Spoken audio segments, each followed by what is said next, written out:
It's time for the Las Vegas Sportsline, brought to you by CG Technology Sportsbook. Money won is twice as sweet as money earned. Presented by WagerTalk.com. It is the Thursday edition of the Las Vegas Sportsline, our CG Sportsbooks Thursday edition. Will Bernanke, the moneyline guy from CG, will be with us in a little bit. We'll go behind the counter with him on the games that matter, the games that are drawing the action. Marco DAngelo is here. Ari Platinum is producing. I'm Dave Cokin.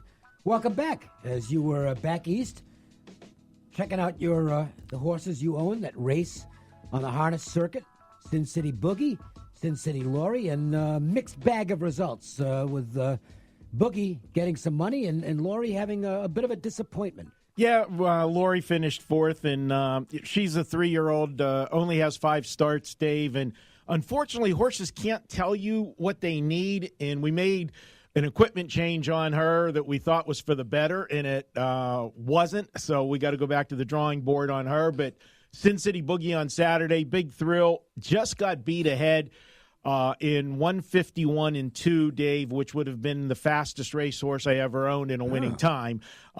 He split horses in the lane, and you know it's hard to split horses when you're got that little buggy behind you. Yeah, this isn't like flat racing. Yeah, and the driver, they call them drivers in harness racing, he made a move, split horses in deep stretch, and when he popped through that hole, and I thought he was a winner. He had the lead for a brief second, and just at the wire, the horse come flying on the outside to beat him. We went off at 12-1, so we had a nice payday place and show, but would have been boxcars, buddy, on the top end if we get there. I heard that the horse that won was a big price. Is that right? Big price, and it was with the leading jockey on the grounds, Dave Pallone, first time Lasix. And really helped that horse tremendously, and kicking myself for not having crushed that exacta with the first time license. Yeah, a little exacta box there would have that must have paid a little bit. All right, well, fun trip anyway, right? Not for the Penguins. No. Penguins. You know, let's talk about them for a moment before we get to tonight's action. You know, it's kind of gotten lost in the shuffle because of all the furor with Tampa Bay. Blowing it in 4 straight against Columbus. But the Penguins were also favorites in their series against the Islanders, a team that most people looked upon as an overachiever this year that Barry Trotz got the absolute max out of. The Islanders were clearly the better team in the series. They won all 4 games. And I know they're only 2 years removed from winning 2 cups in a row, but it does look like there's going to be some changes coming for the Penguins. There are. And the Islanders, you know, they exposed the Penguins where the problems are. Declining mobility for the Penguins, advancing age, and they continue to play high-risk hockey. And it backfired on him. Letang he's not 100%. No, he was playing hurt basically the entire second half of the season. And in the playoffs, he gave up 2 crucial goals on turnovers that are not him. The Penguins are going to have to look deep into the roster. Obviously, Malkin, Crosby, and Murray are untouchable, but we might be saying goodbye to some veterans that are going to be tough. Hortquist, Kessel, and Letang are going to be guys they're going to have to take serious looks at. And I got to tell you, Dave, with Murray, he has not been the same since he won the job. The guy's had like 8 concussions. He has. I mean, it's scary how many times he's gotten concussed. And before it was Fleury. When Fleury was there, he had all the concussions. And now that he's gone, the concussions, he's had a couple other injuries as well. And, Dave, he's never going to escape that shadow that's going to shine bright over his shoulder for his entire career at Pittsburgh. Is he's always going to be compared to Fleury, and Fleury has excelled the last 2 years, and that just makes it that much tougher. I got to tell you, he's the guy I'd move. You'll get a king's ransom for Murray because of his pedigree. He's got 2 cups, and the talent level's very high. And I think DeSmith can be a starting goaltender in the league. So you're going to go through a little bit of a rebuild. The way to rebuild is to take. Now you can't trade Crosby or Malkin. You can't do that. But Murray is a guy you could probably. You think San Jose would cough up something strong for a guy like Murray? Right, and right now maybe there probably would be the best thing because then it wouldn't be the shadow of Fleury if you're in a new city. But Dave, how do you trade him and the fan base, they would burn the city down. Look, you know what, though? Look, Chicago, the Chicago Blackhawks, year after year after year, contender, won 3 cups. And they had to rebuild at some point. And it was rough this year, but they got some young talent in it. And by the end of the season, the young talent was already showing that they're probably going to be a playoff team as soon as next year. And the fans who were upset for a little bit are now saying, hey, this might work out pretty well. I don't see why the same thing can't happen in Pittsburgh. And you'd still be maintaining what they didn't trade away Patrick Kane or Taves, their best guys.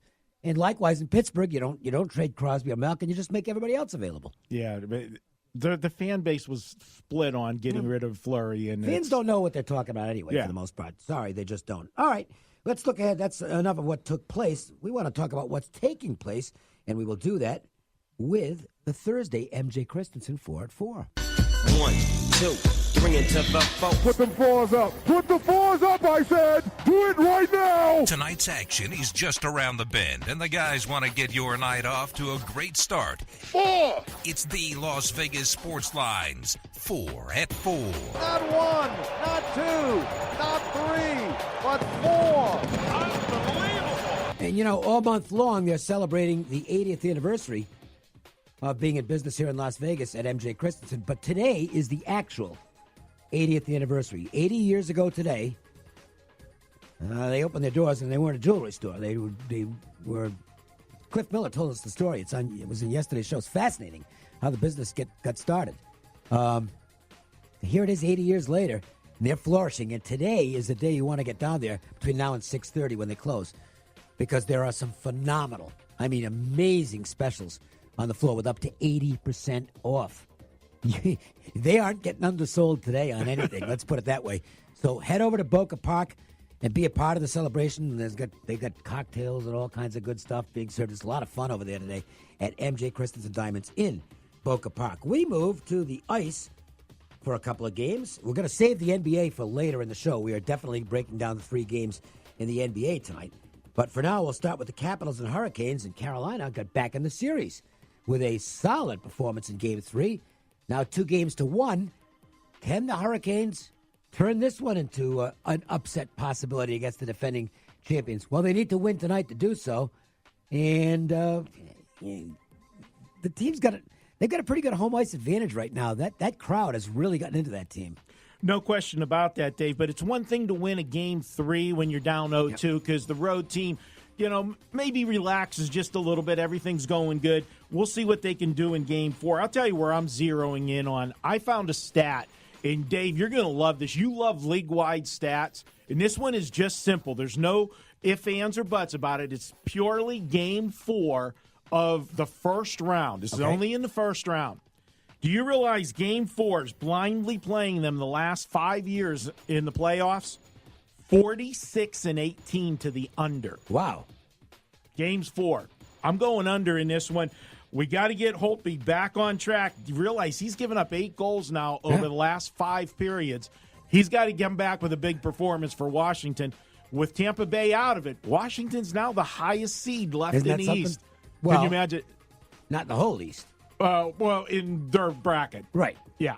Because the Bruins and Leafs. With the crazy playoff structure. That is goofy.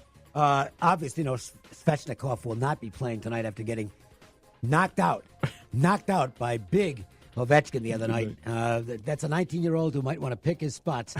He's a talented young guy, but, boy, he messed with the wrong dude. And Ovechkin, he literally knocked him. He was out cold before he hit the ice. You don't see that in a hockey fight very often. So he's in concussion protocol. And I don't think you're going to see more of him in this series. The Blues and Jets, boy, how much fun has this series been? Not so much if you're a home team fan, because the road team has won all 4 games between the Blues and Jets. The series moves back to Winnipeg for Game 5. The Jets now have the momentum after 2 great wins at St. Louis, and it's really the first stop in St. Louis's momentum since like the first of the year, because they've been a tremendously hot team. Literally had the worst record in the league in like mid-December. Right. So are they going to be able to get back on track after what? It's not. I can't call 2 losses a slump, but when you factor in the conditions at home with a 2-0 lead in a best-of-7 series, I kind of think it does qualify as a bit of a slump when you lose both games. I think this is a tougher spot for St. Louis than Winnipeg. It is. And, Dave, when you went into this series, for me, the question was going to be, how was Binghamton going to handle the pressure of the playoffs as a rookie? And it's something you've got nothing to go by until he does it. He's only had one bad game. You lose the one game in overtime, 2-1. Could have went either way. He was amazing in the two games at Winnipeg. Absolutely. Do you realize this is the first time he's lost two games back-to-back in his career? Yep. And he's a rookie. I know the situation says to take Winnipeg, but I look at it and I say, down the stretch, Winnipeg, prior to winning those two games in a row, they lost 7 of their last 9 games. They weren't coming into the playoffs on a good note. I think St. Louis has been the better team the second half of the season, clearly. I'm going to go ahead and let's see this series continue with the road team, making it 5 in a row, but it's a very weak lean for me. On the diamond, the Brewers got, mini revenge, if you want to call it that, last weekend. For losing in 7 games in the NLCS to the Dodgers last fall. They went in and took the series against the Dodgers. They won the first 2, lost on Sunday. Now it's the return match as they head to Milwaukee. Urias goes for the Dodgers tonight. He has not been impressive thus far. Davies is Davies, okay? He's not a dominating guy by any means, but he keeps his team in games for the most part. And the Brewers have won all 3 of his starts. Hader will be available tonight. Factor that in. You'll always have to factor that in when you're looking at a Brewers game because he is such. There's no more important bullpen guy in all of baseball than Hader. I didn't get involved with the game. And you know what? I don't think I have a good opinion on it. I don't want to go against the Brewers at home. They're finding ways to win games, but there's still a 12-6 team with a run differential that says they shouldn't be 12-6. Tough team to cap. It's look all over the board. You said about Urias not being good. 8 runs in his last 8 2/3 innings, the last 2 starts. His command's just not there. I mean, he's getting pitches in the middle of the plate. That's a bad thing to do. Okay. And you look at Zach Davies. You touched upon it. Is he the Jeff Locke for this year? Because the advanced metrics guys hate him. I know. Okay, absolutely hate him. But he almost never gets blown up. See, that's the problem. And this is the one sticking point I have if you're talking about advanced metrics guys who get locked into that. I know that if he gives up 3 or 4 runs in like 6 or 7 innings, that's not going to look good. And he's not going to strike big guys out. He's not a big. So his metrics suck. But the thing is, he always keeps his team in the game. Right. And they're a team that pulls out close games. So to me, you get your money burned if you keep going against Davies because of his advanced metrics. And he's one of the guys that has gone 6 and 7 innings to get you to that bullpen that they need.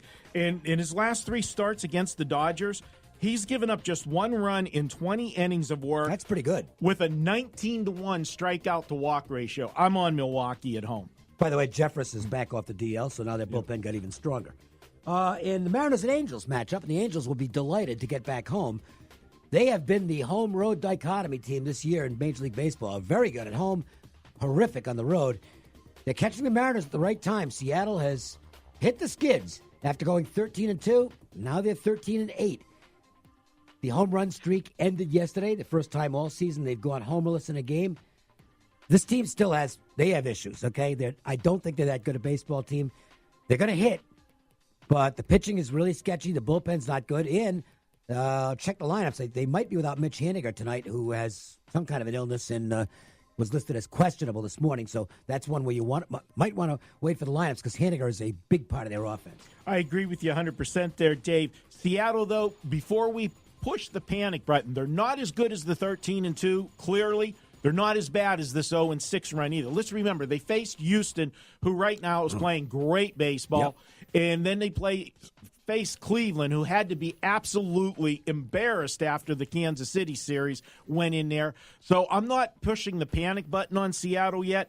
And you got the Angels returning home. This team, the bullpen's getting lit up. Their starting pitchers are not doing well. They've gone now 5 straight games where they've given up 5 runs or more. I'm going to go ahead and take Seattle. Hernandez has actually pitched decent. His overall numbers look bad because his second start, he only went one inning. He gave up 2 runs, but he never even should have started the game. Later, he said that he had thrown up a bunch of times that day with an illness. Never should have taken him out, but that skewed his numbers. His other 2 starts were good. I like Seattle here in this one. All right. It is time to bring in Will Bernanke. You haven't talked to Will for a while. You talk to him every week on a podcast, Yes. but I'm usually gone by then.